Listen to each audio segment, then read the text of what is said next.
Welcome and thank you for joining part 2 of Seyfarth's micro-webinar series, Half an Hour for Healthcare, Helpful Hints for Healthcare Companies on California Wage and Hour Issues. This session will cover hours and schedules. All participants are in listen-only mode. You are encouraged to submit questions throughout the program using the Q&A feature located on the right side of your WebEx window. We will do our best to get to everyone's questions. However, if your question is not answered, our presenters will follow up with you directly in the days ahead. For those interested in CLE credit, an attendance verification code will be read during the presentation. Please write this code down. It will not be repeated and is required for CLE credit. Copies of the webinar recording and materials will be distributed to the attendees in the days following the presentation. At this time, I'd like to turn the program over to Tim Hoppe. Thank you, Christian. And thank you, everyone, for joining this micro webinar on healthcare issues that are unique to wage and hour issues that are unique to some of our healthcare employers in California. Today, we're going to be talking about hours and scheduling. Next slide. I am a partner in our San Francisco office, and I'm going to be joined by Laura Hine, who is a senior associate in our Century City office in Los Angeles. Next slide.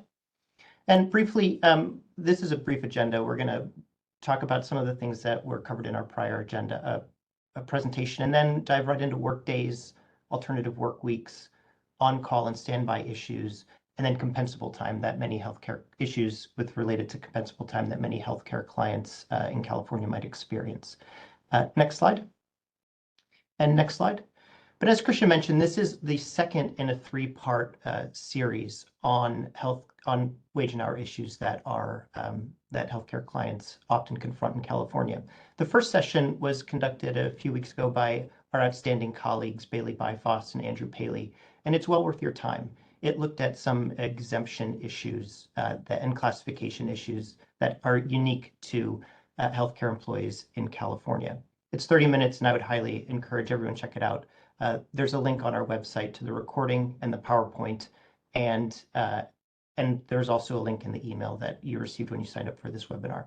And after this, we're going to have our third webinar that's going to look at breaks and some payroll issues, which are two hot button issues that generate a lot of litigation in California. So it too is a webinar that is not to be missed. Next slide. But today we are going to be talking about scheduling, and what better way to start off than to dive into what constitutes a work day and a work week. Why are work days and work weeks important? They're most important because in California, that is how an employee's overtime is determined. It's how employers determine if an employee is due overtime.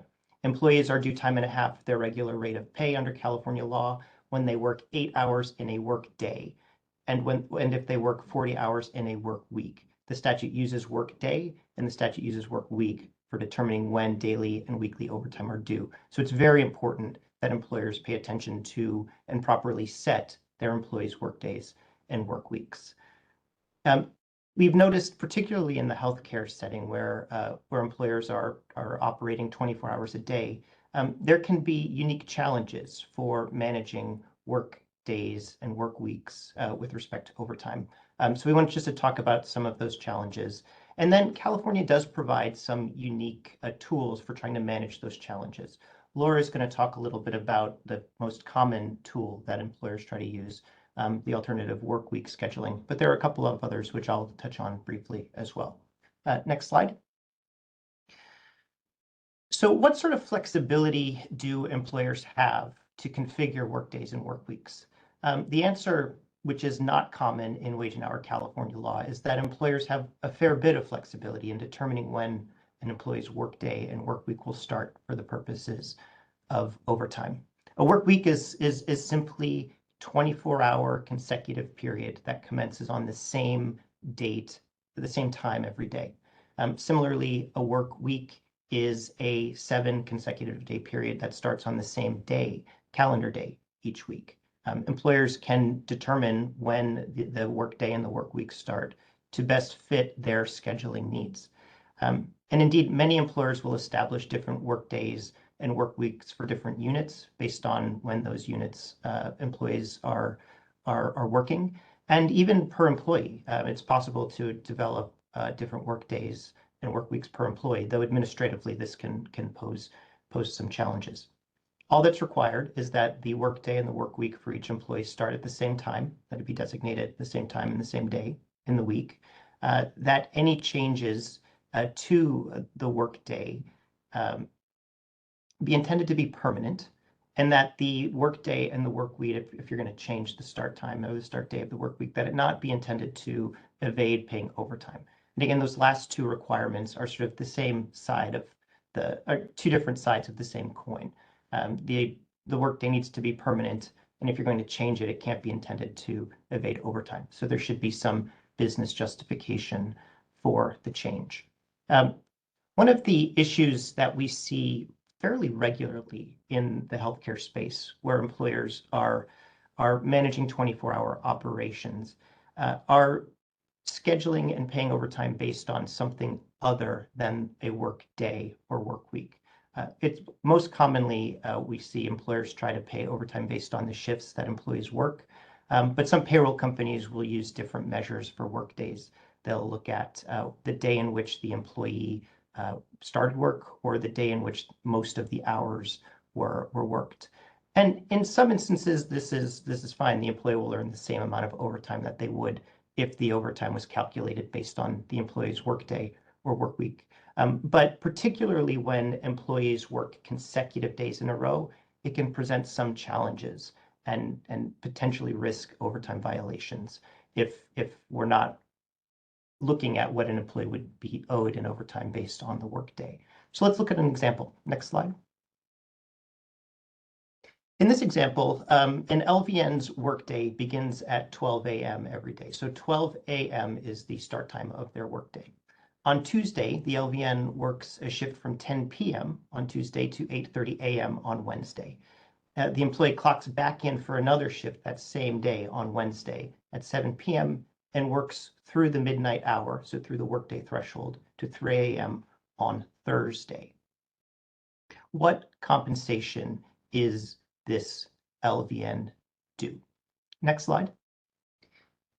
If the LVN was paid based on his or her workday, so the 12 a.m. threshold, the employee would have earned 5 hours of overtime. And we break that out over the course of the 3 work days that the employee worked in. They would have worked 2 hours on Tuesday. They would have worked a total of 13 hours on that Wednesday workday. So they would have been entitled to 4 hours of regular overtime and then 1 hour double time. And then Thursday, they worked another 3 hours.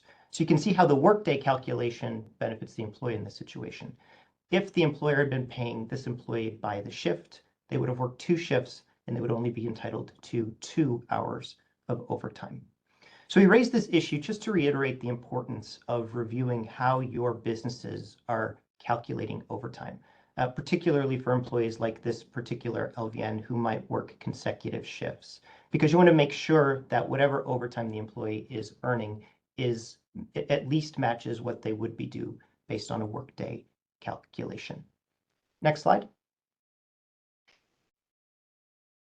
We also wanted to highlight what is an option that employers in the healthcare industry have, or some employers in the healthcare industry have, to manage some of the longer hours that many of their employees need to work. We highlighted here Wage Order 5, Section 3D, grants employers the ability to create a 14-day work week. It's applicable only to hospital-based employees, by and large, with some exceptions. So if your employees are operating in a clinic, this exception would not be something that you would be able to take advantage of. But for hospital-based employees, it is an interesting and can be a useful tool for managing overtime. And what it does is it stretches the overtime calculation by week to a 14-day period. So rather than have a 7-day week, employers are entitled to have a 14-day week period. And what that can do is it can reduce the amount of weekly overtime. So if in the first 7 days, the employee worked 48 hours, they would be, without this arrangement, would be entitled to 8 hours of overtime in California. But if in the second 7 days, the employee worked only 32 hours, those hours would add up to 80 hours, and the employee would not be entitled to any weekly overtime because they would worked less than 80 hours during that 14-day period. So it can be a helpful tool for managing that type of overtime, and it can give healthcare employers some flexibility in how they schedule, particularly employees that work longer shifts on 1 week on, 1 week off. It's important to note that if you are taking advantage of this what is often called an 8 and 80 system, daily overtime is still required. So if an employee works over 8 hours in a day, they would still be entitled to overtime. And the agreement, the time must, the policy must be agreed to in advance prior to doing any work. And we typically recommend getting this agreement in writing if possible. Next slide.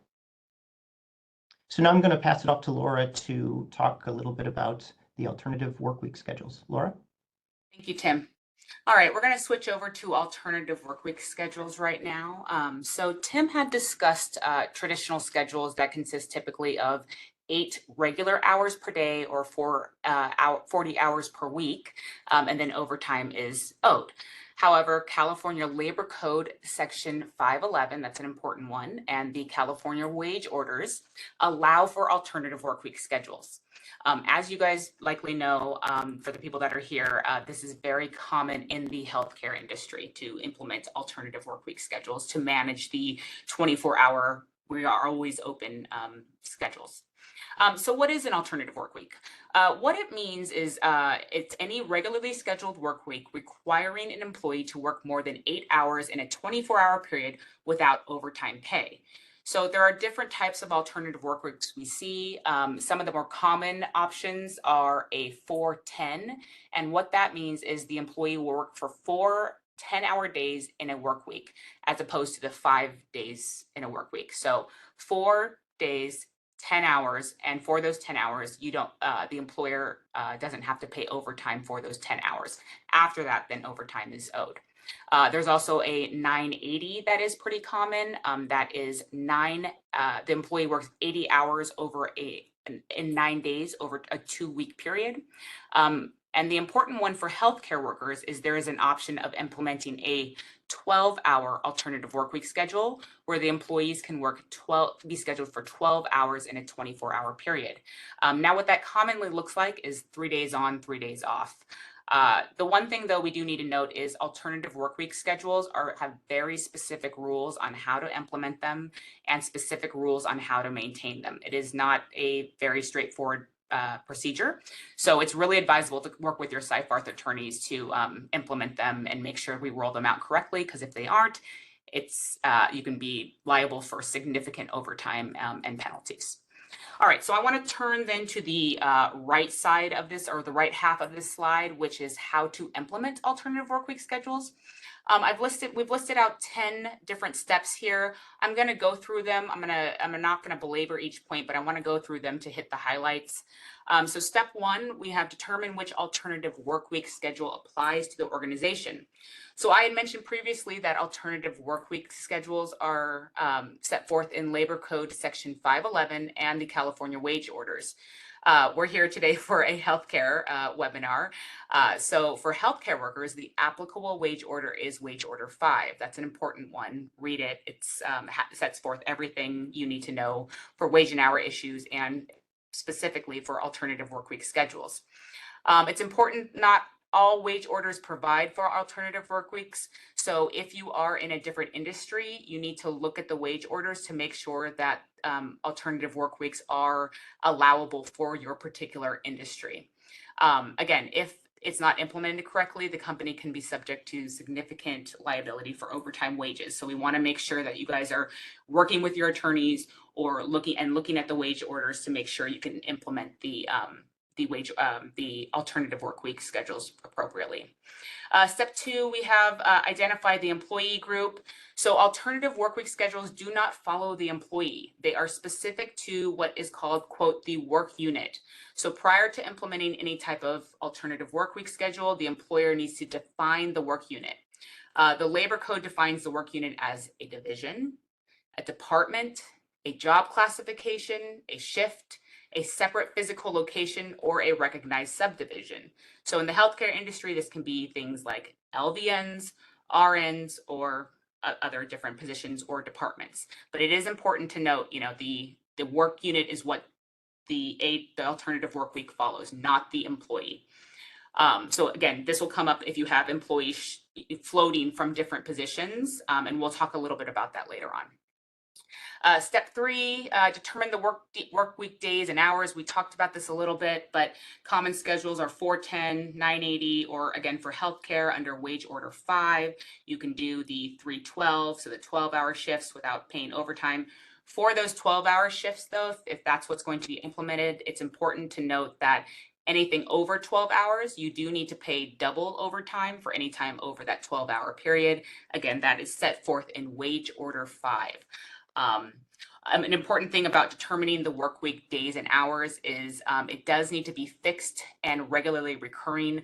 I'll talk about that on a next slide on what that means more specifically. Step 4, communicate the proposed schedule to changes to the employees. So after you identify the work unit, you're going to want to present the proposal in written form. That's very important to the unit of employees. This needs to happen before the election meeting.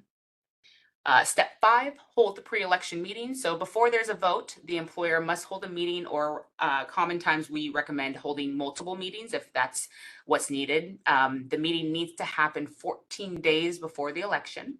And at the meeting, you will discuss the work week schedule, how it impacts wages and benefits. And at that meeting also, there needs to be a written disclosure that explains the proposed schedule and how it impacts wages and benefits. You're going to want to submit that written disclosure either right before the meeting, or more commonly, we advise employers to submit it at the meeting. All right, step 6, now we get into the meat of things, hold the election. So for alternative workweek schedules to be valid, the proposed schedule must be adopted in a secret ballot election by at least 2/3 vote of the affected employees in that work unit. If you have issues with the ballot, you can provide a sample ballot. What we see is we have sample ballots provided at the pre-election meeting that I spoke about in advance, where you'll provide the disclosure. So we'll have a disclosure saying what the alternative work week looks like. We'll have a sample ballot, and that's given to them before at that pre-election meeting so that the election meeting goes a little smoother. One of the very important things about the election meetings, they have to be held at the work site and during regular working hours. You also have to, employers should take into consideration pay for that if they're reporting during that time, or if they're off and need to report during that time. Step 7, file the required notices. All right, so when the election is done, the reports must be reported to the DLSE, which is the administrative agency. It stands for Division of Labor and Standard Enforcements. It needs to be reported within 30 days. So that is there's little timelines that you need to make sure that you guys hit if you implement alternative work weeks. Assuming the alternative work week schedule passes, the company should give notice to the affected employees. All right, step 8, implement new alternative workweek schedule. This one's pretty self-explanatory. The key here, though, is that you do need to wait 30 days after the election results before implementing the schedule. Step 9, respond to repeal by employees. I'm not going to go too deep into this, but if there are, employees can repeal the workweek schedule. If they do, they have to submit a petition, and then there's a new election. Step 10, which is, in my opinion, the most important one, that is maintain records. After the alternative workweek schedule is implemented, just make sure that employers retain the records of the voting process, which units passed, which units didn't, and keep those records handy. I have seen so many companies where they have alternative workweek schedules that were implemented 10 years ago, and then they're hit with litigation, and we're looking for the alternative workweek passing and all the and the schedule, and they can't find those records. So again, it's very important to keep those records in a safe place so that it can be accessible and looked at when they need to be. All right, next slide, please. Okay, some of the specific challenges with maintaining a lawful alternative workweek schedule. So we talked about the schedule being fixed and regularly recurring. This is a must-do.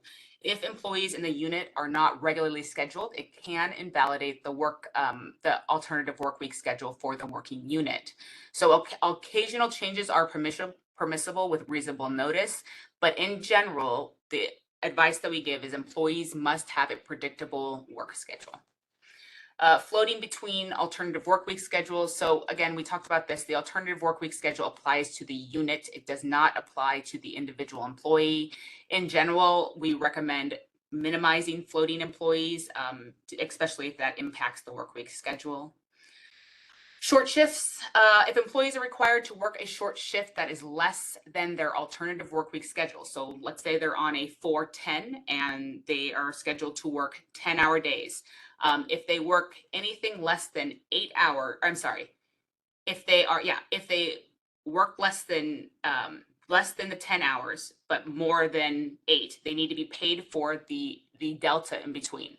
So if they're cut if they're cut after, let's say 9 hours, for the 8 hours above for that 1 hour period, they would need to be paid overtime for that. This doesn't apply to employees who voluntarily work a short shift, but if they are cut unwillingly, they do need to be paid for anything over 8 hours and less than their scheduled alternative workweek shift. Next slide, please. Okay, we have a hypothetical here. Hospital client has RNs go through the voting process for an alternative workweek schedule. When the alternative workweek schedule passes voting, the LVNs tell HR that they also want an alternative workweek schedule. Since the LVNs verbally and voluntarily agreed to work the alternative workweek schedule, can the company allow the LVNs to work the same alternative workweek schedule as the RNs? So the answers are yes, go for it, no, that's illegal, or yes, but only if they get the LVNs to sign a statement. All right, so the answer is no, it's illegal. As we discussed before, alternative workweek schedules follow a unit, and every unit must go through their own voting process. Next slide. All right, I'm going to hand it off to Tim, who's going to discuss on-call issues. Great. Thanks, Laura. Next slide. So on-call issues, why are they important to healthcare clients? As most of you know, healthcare providers often need to adjust their workforces on the fly due to fluctuating patient volumes, emergencies, or unforeseen staffing issues. And therefore, they're often using on-call, standby pay, and reporting time pay more often than a typical employer would in California. They also have very high wage earners. So a lot of the hourly staff in the healthcare settings earn hourly rates that are higher than employees would in, say, retail, where these types of issues often arise as well, which means that if you make a mistake on your standby policies or aren't properly paying reporting time, the liability is significant. So it's really important to pay very close attention to the policies that relate to on-call, standby, reporting time pay. Next slide. So issues with uncontrolled and controlled standby. From nurses to ambulance drivers, standby scheduling is extremely common in the healthcare industry, and it comes with risks. If let's say we classify a standby as uncontrolled standby, but it's actually controlled standby, as a provider, you would be on the hook for hourly rates that you weren't paid. The time would accrue towards overtime, and there are a bunch of other penalties. So it's important to really pay attention to how you're classifying on-call and standby time. If standby or on-call time is controlled, employers are entitled to pay for that time. You're required to pay them, and the hours that they're on controlled standby counts towards their overall overtime rate. So if they're on standby for 6 hours and then they get called in and work for 3 hours, you owe overtime for any hours that were worked over 8. Uncontrolled standby or uncontrolled on-call time is a little bit different. Employees are not entitled to be paid for uncontrolled standby time under California law, though most healthcare employers do pay something for uncontrolled standby time. And the time that employees are on uncontrolled standby, it doesn't count towards the overtime threshold. So if the employee gets called in and works 6 hours and they were on uncontrolled standby for 3 hours, there still wouldn't be any obligation to pay that employee overtime. Unfortunately, as we point out here, there's no bright line test to when an employee is on controlled standby versus uncontrolled standby. Generally, what matters is the degree to which an employee is free to engage in personal activities when they're on standby or when they're on call. What does that mean? Many courts will characterize it as a control test, And we've listed some of the factors that courts will consider: geographic restrictions, frequency that the employee is called in, the time in which the employee is required to respond or get back to the facility when they're on call, and then some others. We call this out because there's been a significant amount of, or we've seen an uptick in litigation relating to standby issues. And one of the areas, particularly with healthcare, that we're seeing is standby issues related to the response time.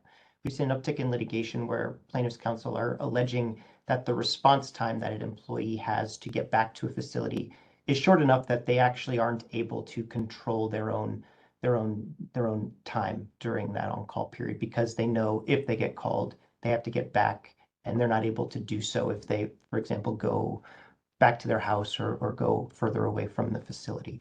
So a key takeaway from this slide is to review your on-call and your standby policies to make sure that they're giving the employees as much flexibility with their schedule as possible, and to make sure that they're catered towards the actual needs of a particular unit.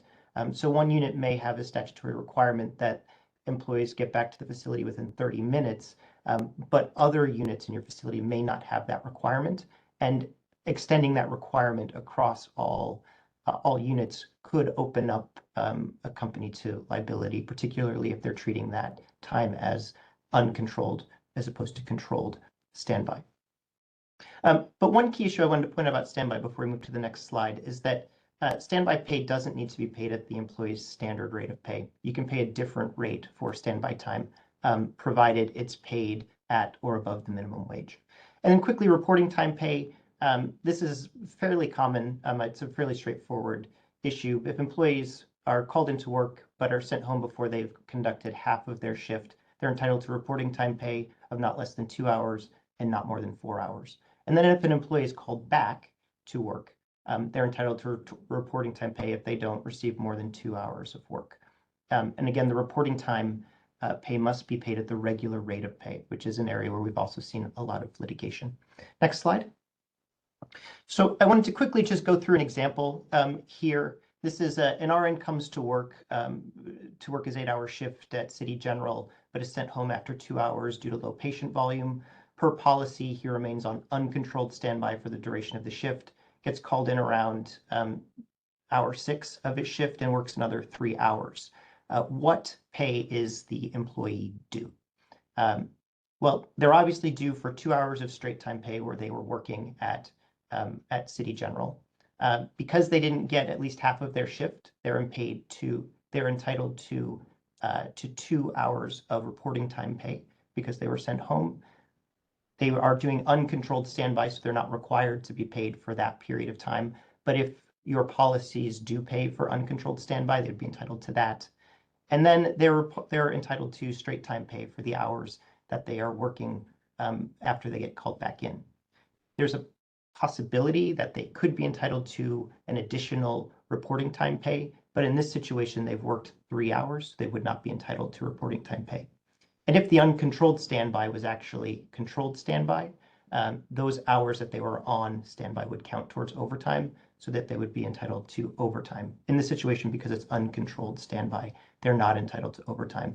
But again, we call that out to highlight the distinction and the importance of making sure you get controlled and uncontrolled standby classified properly. Next slide.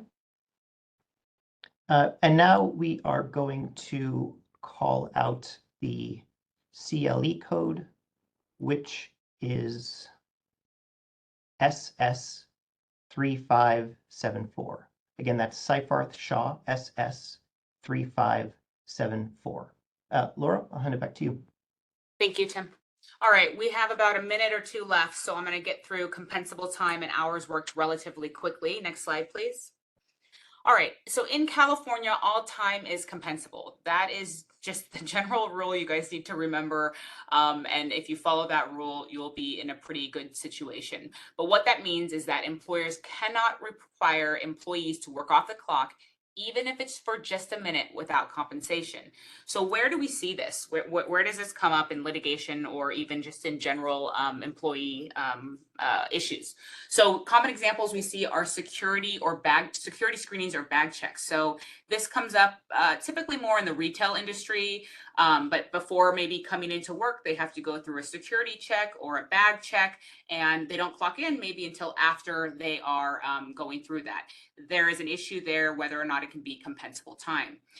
In the healthcare industry, we see this more with temperature screenings or health screenings.